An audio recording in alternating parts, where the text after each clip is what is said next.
रोहित नाम का एक व्यक्ति रहा करता था। वो पेशे से एक कारीगर था। वो सिलाई का काम किया करता था। वो बहुत ही अच्छा खासा पैसा कमाता था, जिसके कारण उसका पूरा परिवार खुश था। उसके परिवार में उसके माता पिता थे, उसकी एक छोटी बहन थी। वो लोग बहुत ही अच्छी तरीके से अपने जीवन को यापन करते थे। उसके पिता, जो कि अक्सर बीमार रहा करते थे, अब पूरी जिम्मेदारी जो थी वो रोहित के ऊपर थी। रोहित अपने जीवन को और अपने परिवार के जीवन को बहुत ही अच्छी तरीके से चला रहा था। तभी उसकी माँ को लगता है कि रोहित, अब तुम्हें शादी कर लेनी चाहिए। तुम अच्छा खासा कमाते हो, इस परिवार में एक बहू की ज़रूरत है। रोहित को भी ऐसा लगता है कि उसे शादी कर लेनी चाहिए। रोहित अपनी माँ से इसकी हामी भरता है और वो यही कहता है कि माँ, आप जल्द से जल्द रिश्ता ढूंढिए। उसकी माँ रिश्ता ढूंढने में लग जाती है और उसी शहर में नीलम नाम की लड़की से रोहित का रिश्ता भी हो जाता है। नीलम, जो कि देखने में बहुत ही ज़्यादा खूबसूरत थी, इतनी खूबसूरत थी कि उसकी आंखें बिल्कुल नीली नीली थी और वो बहुत ही ज़्यादा गोरी थी। देखने में वो बहुत खूबसूरत लगती थी। रोहित उसको देखकर पहली ही नज़र में पसंद कर लेता है। इसी कारण रोहित और नीलम की बहुत ही जल्द शादी हो जाती है। नीलम की एक छोटी बहन भी थी जिसका नाम रत्ना था। वो नीलम से भी बहुत ही ज़्यादा खूबसूरत थी। खैर, रोहित की शादी होती है। नीलम अपनी ससुराल में आती है। सब कुछ ठीक ठाक चल रहा था। नीलम ने अपने परिवार को बहुत ही अच्छी तरीके से संभाला हुआ था। दीप्ति, जो कि रोहित की छोटी बहन थी, वो अपनी भाभी के साथ हमेशा खुश रहा करती थी। नीलम एक पारिवारिक लड़की थी। रोहित भी इस बात से बहुत ही ज़्यादा खुश था कि नीलम ने उसके पूरे परिवार को संभाल लिया है। इस बात से वो चिंता मुक्त था। तभी कुछ दिनों बाद नीलम के पैर भारी हो जाते हैं, यानी कि वो प्रेग्नेंट हो जाती है। अभी उसका छठा महीना चल रहा है। इसलिए वो अपनी छोटी बहन रत्ना को अपने घर में बुलाती है। जब उसकी छोटी बहन रत्ना नीलम की ससुराल जाती है, तो वो बहुत ही अच्छी तरीके से उस घर को संभाल लेती है। वो समझो नीलम की कमी को पूरा कर रही थी। वो पूरे घर में बहुत ही अच्छी तरीके से काम करती और पूरे घर को अच्छे तरीके से संभाले हुए थी। ये बात रोहित को बहुत ही ज़्यादा अच्छी लगती थी। चूंकि रत्ना जो थी वो रोहित की साली थी, इसलिए दोनों में हंसी मजाक भी चलता रहता था। तभी एक दिन रत्ना और रोहित अकेले में बैठे हुए मस्करी कर रहे थे। चूंकि नीलम प्रेग्नेंट थी, इसलिए कई दिनों से रोहित और नीलम का संबंध नहीं बना था। रात का समय था। रत्ना और रोहित अकेले में बैठकर बात कर रहे थे। अब रोहित के अंदर उत्तेजना बढ़ जाती है। ये बात रत्ना समझ ही नहीं पाती। रोहित उसको कस के पकड़ लेता है। रत्ना उसको मना नहीं कर पाती और दोनों के बीच संबंध बन जाते हैं। संबंध बनने के बाद जब रत्ना को एहसास होता है कि उसने क्या गलत काम कर दिया, तो बेचारी बहुत पछताती है। मगर रोहित तो जैसे अपनी उत्तेजना के आगोश में था, उसने बस अपनी उत्तेजना को शांत कर लिया। रोहित को पछतावा तो था। वो यही सोच रहा था कि उसने गलत काम किया है, मगर वो एक मर्द था, इसलिए वो यही सोचता है कि जो हो गया सो हो गया, अब क्या किया जा सकता है। ये बात किसी को मालूम नहीं पड़ती है। अब ये सिलसिला आए दिन चालू हो जाता है। दोनों के बीच अवैध संबंध बन जाते हैं। दोनों एक दूसरे से इस तरह मशगूल हो जाते हैं कि वो लोग अपने आप को रोक ही नहीं पाते हैं। ये सिलसिला चलता रहता है और किसी को पता ही नहीं चलता। अब उनके घर में एक कुरीति तो आ ही गई थी। एक राक्षस ने अपना जन्म ले ही लिया था। जिस घर में गलत काम हो जाए तो जाहिर सी बात है उस घर में राक्षस का वास हो जाता है।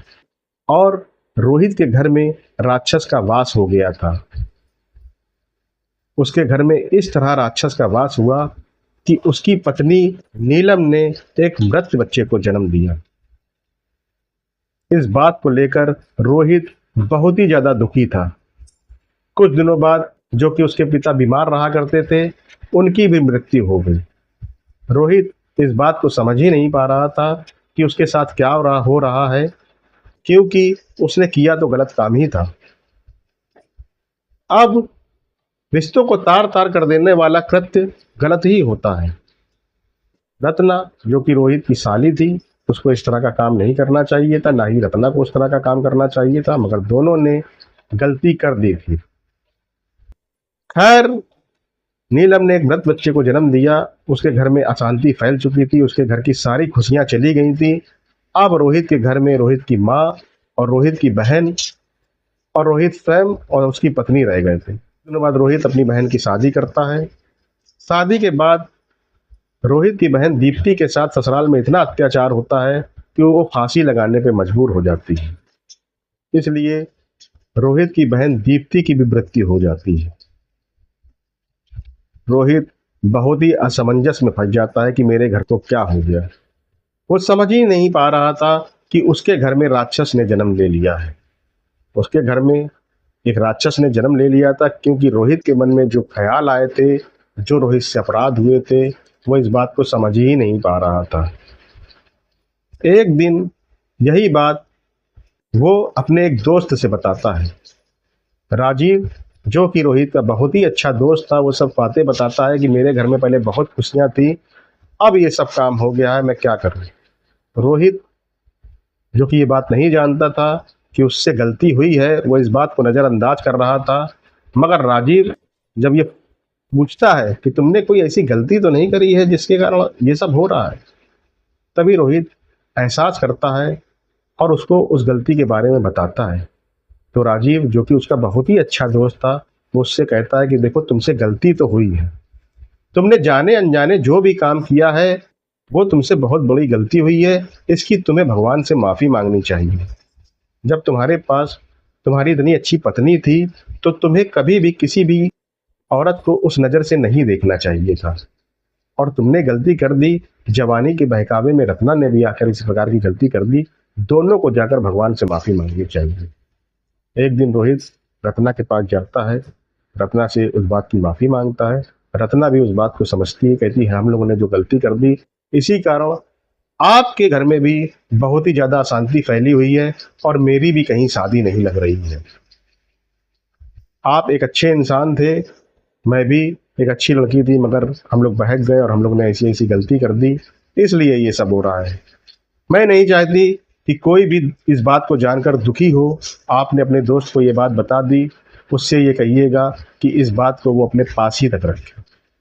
रोहित उसको दिलासा दिलाता है कि ये बात किसी को जग जाहिर नहीं होगी, अब हम लोगों के कारण कोई भी व्यक्ति दुखी नहीं होगा। खैर, दोनों लोग एक मंदिर जाते हैं और भगवान के सामने अपनी क्षमा याचना करते हैं। वो भगवान के पैरों तले गिर जाते हैं और अपनी गलती की माफ़ी मांगते हैं। खैर, धीरे धीरे कर कर रोहित के घर में भी खुशियां आने लगी। नीलम जो थी वो एक बार फिर से प्रेग्नेंट हो गई थी, और उसकी माँ यही कहती है कि देखो बेटा, अब बहू दोबारा प्रेग्नेंट हुई है, इसलिए इसका अच्छे से ख्याल रखना। रोहित समझ जाता है कि अब बहुत ही अच्छे तरीके से इसका ख्याल रखूंगा मैं। कुछ दिनों बाद रोहित के घर में एक बहुत ही सुंदर कन्या का जन्म होता है। उस कन्या को देखकर रोहित बहुत ही ज़्यादा खुश होता है। वो भगवान से माफ़ी मांगता है और कहता है, भगवान, मुझसे जो भी गलती हो गई थी, आपने मुझको क्षमा कर कर आपने मेरे ऊपर बहुत ही बड़ा उपकार किया। उधर पर रत्ना की भी शादी हो जाती है। रत्ना भी अपने जीवन में बहुत ही खुश थी। तो दोस्तों, मेरा आप लोगों को ये घटना बताने का सिर्फ एक ही उद्देश्य है कि व्यक्ति से बहुत सारी गलतियां हो जाती हैं, क्योंकि वो इंसान है और गलती इंसान ही करता है, और इंसान नीच भी होता है और अच्छा भी होता है, और इंसान परमात्मा नहीं बन सकता। इसलिए इस घटना को बताने का उद्देश्य ये था कि आप लोग जितना भी हो सके एक अच्छे इंसान बनने का कर्तव्य निभाएं, जिससे कि आपके घर परिवार में खुशियां बनी रहें, आप अच्छे से जीवन यापन करें, आपके बच्चे खुश रहें और इस देश की तरक्की हो सके। हम लोग सनातनी हैं, और सनातनी व्यक्ति हमेशा ये चाहता है कि जीवन शुद्ध और साधारण हो, ना कि बेकार हो। नीचता किसी के भी मन में नहीं आनी चाहिए। नीचता आने से राक्षस का वास हो जाता है। इसलिए अपने जीवन में नीचता को कभी ना लाएं।